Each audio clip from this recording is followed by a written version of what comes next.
बेटे का शादी किया, अभी बहू आई और फिर बहू बेटे के पक्ष में हो गई या बेटा बहू के पक्ष में हो गया और माता पिता से एक रूखापन, ऐसी स्थिति में जिसको पाला पोसा बड़ा किया और जब उसकी तरफ से कटुता होती है तो महाराज जी जब बड़ा हृदय वृद्धि।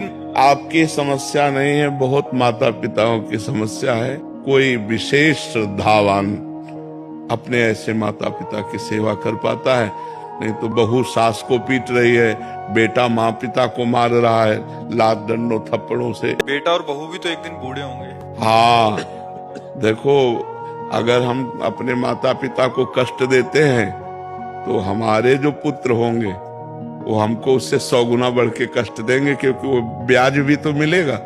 तो इसलिए नए बच्चों को ये ध्यान रखना चाहिए कि वो भी किसी दिन माता पिता बनेंगे और वो किसी दिन वो भी बूढ़े होंगे। तो अपने माता पिता के साथ असभ्य व्यवहार नहीं करना चाहिए, आसुरी व्यवहार नहीं करना चाहिए। यार, जिस कोख से पैदा हुए उसको तुम लात मार रहे हो, उसकी आरती उतारनी चाहिए। तो हमें लगता है आज हमारे नौजवानों को अध्यात्म श्रवण करने की आवश्यकता है। शास्त्र श्रवण करें, संतों की बात सुने, जिससे समझें तो माता पिता कौन है। माता पिता की आराधना से भगवान विट्ठल आज जो महाराष्ट्र में विराजमान है वो माता पिता की आराधना से ही प्रकट हुए। पुंडरीक नाम के एक भगत अपने माता पिता को भगवान मानकर आराधना करते थे, तो भगवान स्वयं चलकर दर्शन देने आए। जो विट्ठल रूप में है ना, वो स्वयं दर्शन देने आए।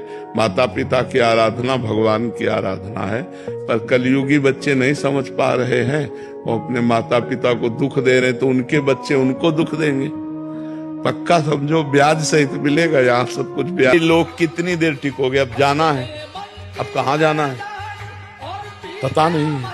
सोचो, कोई अपना नहीं है वहां, पैसे का दम नहीं चलता, और जो पैसे कमाए सब बैंक बैलेंस यही रह गया। इसलिए समझ लो कि नाम ही तुम्हारा साथी है। तो राधा राधा जप लो, स्वाद मिले चाहे न मिले, आगे चलकर ये परमानंद प्रदान करेगा, सुख प्रदान करेगा।